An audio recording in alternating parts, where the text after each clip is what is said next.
사랑하는 성도 여러분, 안녕하십니까? 오늘 2월 2일 화요일 새벽 이슬 시간에 나오신 모든 분들을 주님의 이름으로 사랑하고 축복합니다. 오늘 사도행전 4장 28절에서 31절 말씀 묵상하며 하루의 문을 엽니다. 제가 먼저 말씀을 받들어 읽겠습니다. 사도행전 4장 28절에서 32절까지의 말씀이 되겠습니다. 제가 받들어 읽겠습니다. 하나님의 권능과 뜻대로 이루려고 예정하신 그것을 행하려고 이 성에 모였나이다. 주여, 이제도 그들의 위협함을 굽어 보옵시고 또 종들로 하여금 담대히 하나님의 말씀을 전하게 하여 주시오며 손을 내밀어 병을 낫게 하시옵고 표적과 기사가 거룩한 종 예수의 이름으로 이루어지게 하옵소서 하더라. 빌기를 다하며 모인 곳이 진동하더니 무리가 다 성령이 충만하여 담대히 하나님의 말씀을 전하니라. 아멘. 이것은 우리에게 주시는 하나님의 말씀입니다. 성령의 역사가 우리 기독교의 예수님 중심의 하나님 나라의 무브먼트를 완전한 다른 차원으로 변화시켰다. 제가 말씀드렸습니다. 그래서 두려움과 또 좌절과 슬픔과 그래서 뿔뿔이 흩어질 수밖에 없었던 사도들은 기쁨과 소망 가운데 다시 모이기 시작했습니다. 그들이 능력을 받았고요. 설교하고 또 복음을 증거할 때에 수천 명이 회개하는 정말 성령의 놀라운 역사가 일어난 거죠. 그뿐만 아니죠. 그들이 모이기 시작하면서 교회라고 하는 이제 신약의 메시아닉 커뮤니티가 형성되기 시작했다는 것입니다. 우리가 그저께 살펴보았지만은 이 초대교회는 아주 파워풀한 그리스도의 공동체로 비록 그들이 가난하고 또 지위도 없고 사회적인 경제적인 그런 영향력은 없었지만 말씀과 성령으로 충만하고 하나님의 인도하심을 받을 때에 그들은 모든 아웃사이드 밖의 세상에 정말 신선한 충격을 주는 그와 같은 하나님의 공동체 역할을 감당했다고 하는 것입니다.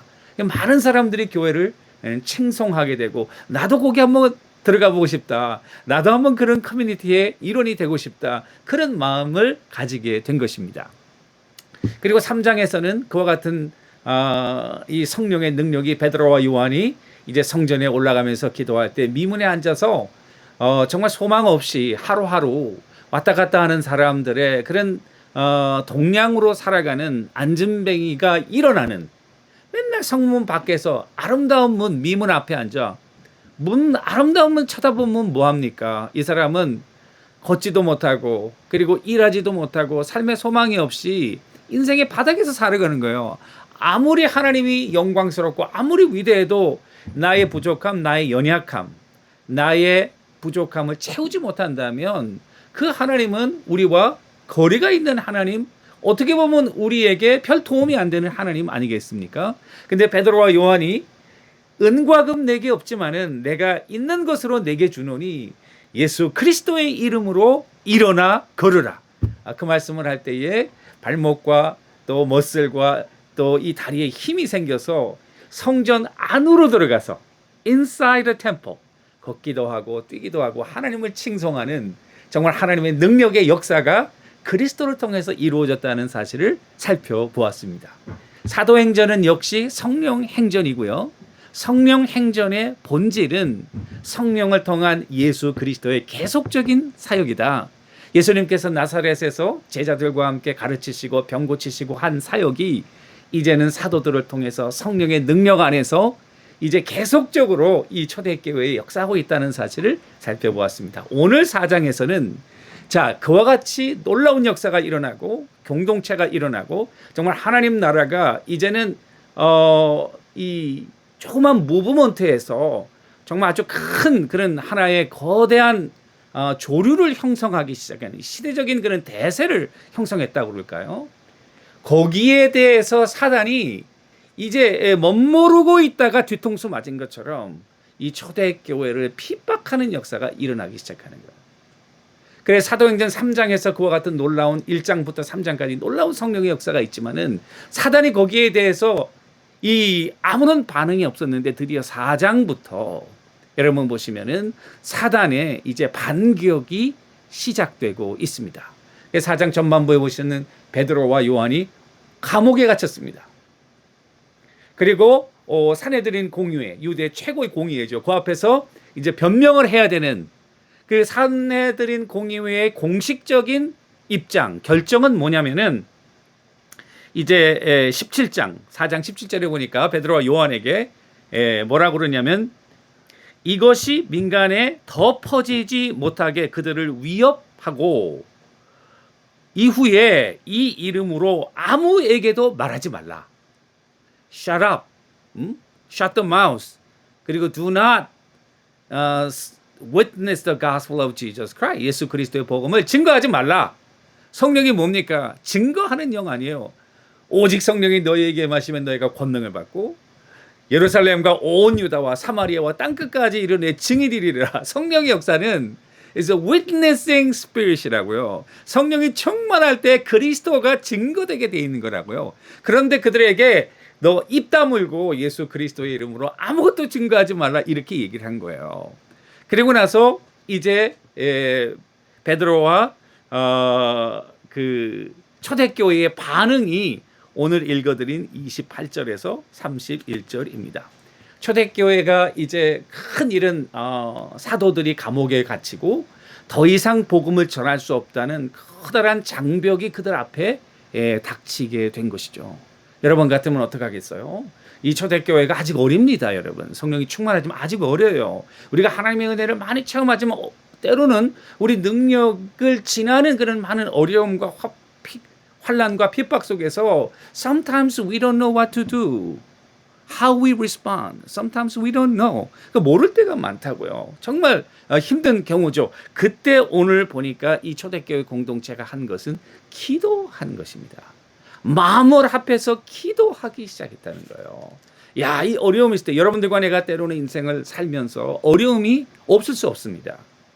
건강의 어려움을 겪을 수도 있고요. 이 코로나 팬데믹과 같은 사회적인 이 온 세계적인 위험에 겪을 수도 있고 어떤 사람들은 가정의 문제가 있어서 또는 자녀들의 문제로 인해서 마음 아프고 힘들고 그런 고통을 겪을 수 있고요. 재정적인 어려움도 겪을 수 있고 사람마다 형태는 다르지만 우리에게는 참 많은 고통들과 그런 위험들이 있는 것입니다. 그때 여러분들과 내가 해야 될 게 뭘까요?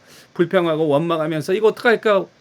그런 것이 아니라 정말 우리가 하나님을 믿고 예수 그리스도가 우리의 주가 되신다면 우리가 엎드려 기도해야 되는 거죠. 고난의 때는 기도하는 때예요. When you face the suffering and hardship, it is time to pray. 하나님 앞에 기도하는 시간이에요. 초대교회가 기도했는데 오늘 기도하는 내용이 참 어메이징합니다. 우리 같으면은 주여 저들을 다 무찔러 주시고 고통을 없애게 해 주옵소서 그랬을 거 아니에요. 근데 그들은 그렇게 얘기하지 않고 주여 이제도 그들의 위협함을 굽어 보시고 그들의 위협을 조금 컨시더 해달라는 그런 말이에요. 좀 이상하지 않아요? 교회를 핍박하고 있는데 그 핍박을 없애달라고 기도를 해야 되는데 하나님 이 강도가 우리에게 너무 크니까 이거를 좀 컨시더 해달라는 그런 기도이고요. 그 다음에 보면은 뭐라고 기도하고 있냐면은 종들로 하여금 담대히 하나님의 말씀을 증거하게 하옵소서. 자, 여기서 저는 참 놀라운 이 초대교회의 기도의 본을 우리가 본다 이렇게 생각합니다. 왜냐하면은 우리 같으면은 그냥 없애달라 이런 기도를 했을 텐데 없애달라 고통을 없애달라 기도하지 않고 이게 다 하나님 뜻 가운데 일어나는 일이라 이게 지금 고통도 하나님의 뜻 가운데 일어나는 일이라 그 말이에요. 왜냐하면 하나님은 만유의 대주제라고 그 전에 고백하고 있거든요. 하나님이 몰라가지고 이런 일이 일어나는 게 절대로 아니야. 하나님이 아는 가운데서 일어나니까 하나님의 뜻에 이것도 섭리 가운데 있는 거야. 따라서 하나님의 뜻은 이루어지되 우리의 연약함을 살피시고 우리가 이것을 잘 감당할 수 있게 해달라. 이 고통을 극복하게 해달라. 이것이 기도의 제목이었어요. 여러분들과 내가 코로나로 인해서 개인적인, 가정적인 또 우리 교회적인 어려운 문제가 있을 때 이 고통을 없애주옵소서라기보다는 이 모든 것은 하나님의 섭리 가운데 한치의 고통조차도 없이 지금도 진행되고 있다고 하면 우리가 기도해야 될 것은 고통을 없애는 게 아니라 주여 성령의 충만함을 주셔서 이 고통을 잘 견디게 하옵소서. 그리고 이 고통 배후에 있는 하나님의 뜻이 무엇인지 깨닫게 하옵소서. 이것이 기도 제목이 돼야 된다는 거예요. 그러면서 동시에 그들이 기도했던 것은 하나님의 말씀을 담대히 증거하게 하옵소서. 아무리 그들이 법으로 이들을 막았어도 하나님의 복음이 능력 있게 증거되게 하옵소서. 그리고 그 다음에 기도한 것은 예수 그리스도의 이름으로 계속적으로 하나님의 역사가 이 땅 위에 나타나서 말로도 복음을 전하지만 우리의 삶으로 축복의 통로, 불가능을 가능케 하는 기적의 역사에 증인들이 되어서 하나님의 나라가 이 땅에 충만하게 하옵소서. 온 유대와 사마리아와 땅끝까지 이르러 내 복음의 증인이 되리라고 하는 그 말씀을 이루게 하옵소서. 하나님의 목적을 이루게 하옵소서. 그것이 바로 그들의 기도 제목이었다는 사실입니다. 사랑하는 성도 여러분, 오늘 하루 시작하실 때 때로 어려움도 있고요, 여러분들이 현재 겪고 있는 어려움도 있어요. 우리가 어떻게 기도해야 될까요? 하나님, 이 목적을 이루게 하옵소서. 그러나 이것으로 말미암아 주눅들지 않게 하시고 이걸 통해서 하나님의 영광과 그리스도의 복음이 증거되게 하옵소서. 이 기도가 오늘 우리의 기도가 되고 이 기도로 오늘 하루 승리하시는 주님과 동행하시는 여러분들과 제가 되기를 주님의 이름으로 간절히 축원합니다. 기도하겠습니다. 하나님 아버지, 감사합니다. 초대교회가 하나님의 능력을 체험했지만 그러나 사단의 아주 거센 반격 속에 고전하면서도 성령의 능력을 힘입어 이 고통을 능히 극복하고 계속적으로 능력 있는 그리스도의 증인 되도록 기도한 것처럼 우리 삶에 어려움과 환란이 있어도 주눅들지 않고 하나님의 목적을 생각하며 이걸 통하여 더 강력한 그리스도의 증인, 성령의 증인, 말씀의 증인, 복음의 증인, 사랑의 증인 되게 하옵소서. 감사하며 예수님의 이름으로 간절히 기도 올리옵나이다. 아멘. 여러분, 오늘도 주님과 동행하시는 여러분들과 제가 되기를 간절히 소원합니다. 감사합니다.